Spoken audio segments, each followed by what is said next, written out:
Ngayong araw mga kuys, itutuloy natin yung part 2 ng ating ginagawang kimchi. Kasi noong nakaraan mga kuys, sobrang haba talaga ng video natin, baka naman talaga hindi nyo natapusin. Kaya ginawa ko, hinati natin yung video ng ating paggagawa ng kimchi. Bali, ito yung pinakahuli nating pinakita nung huli na yung part 1 na ginawa natin. Ito yung pinaka-mixture na gagamitin natin dun sa ating kimchi na pampalasa. Bali yan mga kuys, panoorin nyo yung part 1, nandun lahat yung pinaka-recipe natin kung ano yung pinaglalagay natin doon. Kasi itong labanos, hiwain lang natin siya ng ganyang kalalaki lang. Bali, dalawang klase kasing hiwain gagamitin na sa labanos. Yung isa dun sa solong labanos, pipino at carrots. Tsaka dun naman sa isa, yun yung ihalo natin dun sa may Baguio Pechay naman.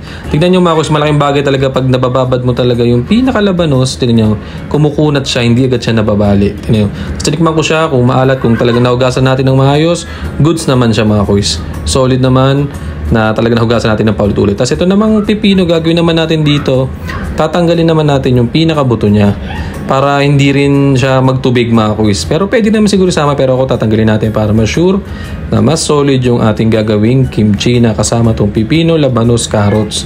Tignan nyo mga. Sasiwain lang natin siya ng ganyan lang kalalaki mga kuis. Yan, nakita nyo yung laki niya, saktuan laki lang. Tapos ito namang labanos na hiway natin para naman to doon sa may Baguio Pechay na gagamitin din natin sa para sa kimchi.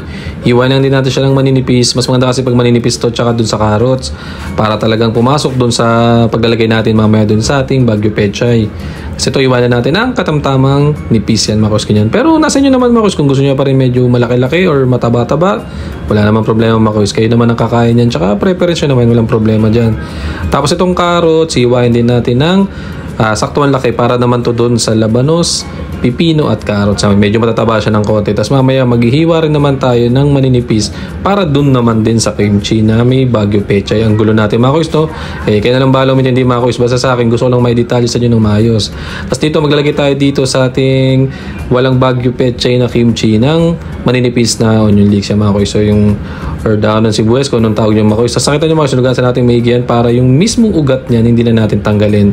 Masustansya din yan mga kuis. Palag na rin yan. Sayang din yan. Basta ugasan nyo lang ng mabuti. Kasi ito namang carrots na tumal, mga kuis, para naman to doon naman sa ating kimchi na may Baguio Pechay. Ninipisan lang din natin katulad ng ginawa natin doon sa labanos. Ayan mga kuis, itong talagang kimchi mga kuis, kaya talagang mas pinipili namin gumawa. Kasi pagka bumili ka talaga sa mall, lang mahal talaga mga kuis tas konti lang bitin pa.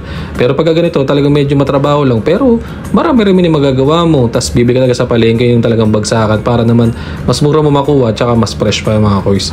Sinati-hati lang natin ng ganyang kalalaki lang ngayon. Yan yung ilalagay din natin dun sa kimchi na may Baguio Pechay. Comment kayo mga kuis kung tama yung tawag ko dun sa isa na walang Baguio Pechay, kung kimchi pa rin ang tawag dun, para naman malaman ni Quiz Chop. After natin ma-prepare yung ating mga gulay, ito set na natin ito mga kuis. Ito yung pampalasa natin dun sa kimchi. Yan yung mga kuis, yung mixture na ginawa natin dun sa unang part 1 talaga na ginawa natin. Tapos yan, lagyan na natin labanos na maninipis. Tapos yan, pinagsama-sama na natin dyan yung onion leeks saka yung carrots. Tapos saluyan natin siya hanggang sa lahat ay ma-distribute natin dun sa mga gulay yung pinaka sauce na ginawa natin or yung pampalasa. Tapos ito naman sa kabila, ito yung solo lang na walang Baguio Pechay. Ang sarap din ito mga kuis, promise. Try nyo rin to. Minsan nga may nakikimchi na onion leeks lang minsan labanos lang. Pero ito para lang maganda yung kulay, diba? Merong green, merong orange, diba? Ang ganda ng itsura niya. Tsaka kulay puti na labanos. Tapos sinalo yung mga kuis, with your dirty hands, with clean hands mga kuis. Pero wala ang problema dyan mga kuis. Nagugas naman tayo ng maayos. Kaya goods naman tayo dyan. Kaya lang talagang pagka ganito talaga, medyo kala ko nung una hindi aanghang sa kamay ko. Nung bago ko matulog mga kuis, talagang tumatago sa kamay ko. Maanghang pala. Kaya maganda pala dito, haluin nyo or mag-gloves kayo mga kuis. Kasi itong ginagawa ko diskarte mga kuis sa paggagawa ng kimchi. Yung iba hinihiwa-hiwa, okay lang din yun para mas ma-distribute yun ng maayos. Pero ako mas gusto ko dito yung buo. Kasi ganyan ginagawa ko mga kuis. So, mas papakita ko sa inyo mga kuis pag mas malapit. Yan, ganyan. Every hibla, yan, para siyang kinakaskasan ko nung ginagawa natin kanina na sauce para sa kimchi.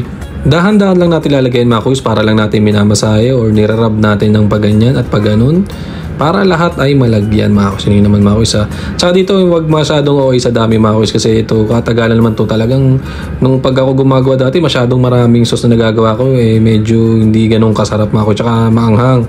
Kaya ito sinaktuan lang natin mga kuis. Tapos ito mga kuis kung wala kayong ganitong lagayan, pwede rin naman yung mga microwavable or yung mga may mga bote kayong garapon talaga na matatakpan nyo ng maayos para ma-permit nyo siya ng maayos din. Kasi ito siguro mga 6 na piraso siguro tong Baguio minsan nagkasya dun sa loob na malaki na yun. Nabili lang naman sa mga online store yun mga kuys. Mas maganda kasi maganda yung itsura ba, makikita mo agad lalo na pag yung kasi pag nagpe-ferment siya mga kuys, nagbubula-bula ng konti yan, hindi ibig sabihin napapanis nagsisimula na yung fermentation niya. Ayan mga kuys, sinisiksi ko lang ng maganda-ganda yung mga kuys. Tas pasensya na kayo, medyo messy talaga pag gumawa nito. Hindi ko alam kung ako lang, pero ang hirap mga kuys, ang hirap pag malinis ng ganito eh. Mamaya dilinisin naman natin. Tapos ito naman yung ginagawa ko kanina na yung labanos, pipino at carrots na walang Baguio pecha yan. Solid din to mga kuys. Parang ang sarap nito sa pritong galunggong mga kuys. Yung mga isda, ang sarap niyan mga kuys. Lalo yung pag nagsasanggip na kayo, hindi mo na kailangan bumili, di ba? May mga side dish ka ng ganyan. Tapos yan, punasan lang natin. Kunyari malinis tayo sa ginagawa natin para naman yung mga nanonood at yung kumakain sa amin dito magtiwala sa akin na malinis yung ginagawa ni Kuis Chop. After nyan, naka-4 na garapon tayo, 2 garapon na maliit para dun sa labanos, pipino, carrots na walang Baguio pecha, tsaka dun sa malaking garapon at semi-malaking garapon para dun naman sa kimchi nating Baguio pechay. Alam nyo mga kuys, nung tinikman ko to, nung kahit hindi pa na-permit, yung timplada ko pa lang, ang sarap na mga kuys. Sabi ko, kahit hindi mo na-permit, masarap na. Pero pagka kimchi mga kuys, matik yan, kailangan talaga yung lumabas yung pagka-asim niya. Yun yung masarap sa kimchi mga kuys, yung asim niya, na talagang permit. Tsaka maganda talaga sa katawan mga kuys. Nakita nyo naman yung mga Korean, mga kuys, ang gaganda ng mga balat nila. Hindi ko alam, ba't ganun? Ba't ako kain ako ng kain? Ba't hindi ako matulad sa kanila, di ba? Baka depende siguro mga kuys dun sa lugar. Malamig kasi dun sa kanila dito sa atin, mainit talagang open pores yung pagmumukha natin sa mga kuys. Pasok talaga yung germs Tapos yan, punasan lang natin mga kuys. Kasi ito, peppermint lang natin ito mga kuys sa room temperature. Siguro mga 3 to 4 days. Tapos after nyan mga kuys, natin yung mga punong-puno yan. Every day, every morning, binubuksan ko tapos pinepress ko siya pababa para umangat naman yung fermentation niya. Nakikita nyo puno yan, pero pag na-ferment yan mga kuys, halos maging kalahati na lang yan. Tapos yan, punos lang din tayo dyan. Tapos ito sa kabilang side din naman mga kuys yan. May nakikita nga ako mga bote nila mga kuys, parang yung mga old school, yung parang kala mo lagayan mga kuys ng yung mga kinikremate ba, ayoko na mga kuys kasi hindi ko kita. Ito naman ito ng ganitong jar. Yan, kita mo yung nasa loob mga kuys, kita mo kung may nangyayaring problema na, baka mamaya pinasok na ng langaw yan or kung ano man, di ba? At least kita mo, safe tayo dyan. Tsaka yan, always yung i-check lagi mga kuys yung ating pagpe-ferment para naman solid. Tapos ito after 3 days mga kuys, nakita nyo yan halos nangalahati siya. Ang gagawin ko dyan mga kuys, ipe-press ko lang din ulit dyan pababa kasi nga may mga tubig-tubig na yun yung sinasabi ko kanina na kailangan everyday ipe-press mo siya pababa para umangat yung fermentation niya. Hindi ko alam kung tama yun, comment na lang din mga kuys, baka naman talaga nagyayabang ni si Kuis. Pero yun lang din man nakita ko na ginagawa nila. Tapos yun mga kuys, ito almost 3 days to, pwede na to. Pine-press ko lang mga kuys kasi pinakikita ko sa inyo yung araw-araw na ginagawa ko.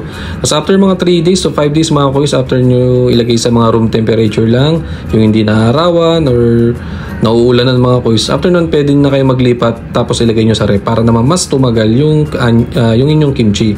Kasi hindi ko alam kung pwede bang kahit hindi ilagay sa rep, di ko pa na-try mga kuys kasi natakot ako baka mapanis pero panis naman to, baka lang masira lang ba umagin. Kasi ito mga kuys, magugupit. Ito yung masarap mga kuys, pag buo-buo mo ilalagay, ikaw yung magugupit. Alam mo yun, parang may cherish pwede namang din talaga mga kuys, sinasabi ko kanina na kung gusto nyo hiwa-hiwa, okay lang din. Pero kung mga kuys, mas trip ko talaga yung ganito, lalo kung magasanggip ka mga kuys, sasabay mo dun sa pag gugunting mo ng karne, tas pwede rin tong isabay mo i-grill dun. Ang sarap niyan mga kuys, tinan nyo naman ang laki mga kuys, at saka ang lutong niya talaga mga kuys, promise, ang sarap niya. Ako talaga, paborito ko dito, galunggong, tuyo, tinapa, yun ang masarap kasi Pinoy tayo mga kuys After yung mga kuys, takpan na natin, tapos lagyan na natin sa rep to mga kuys para sa isang araw, palag na to ulit mga kuys. Tapos ito, tikman na natin. Kimchi. Sarap, lasang Jungkook. Kain. Yun naman mga kuys, sobrang solid. Nakagawa na naman tayo ng sobrang basic at sobrang dali na kimchi. Tara mga kuys, kain. Salamat.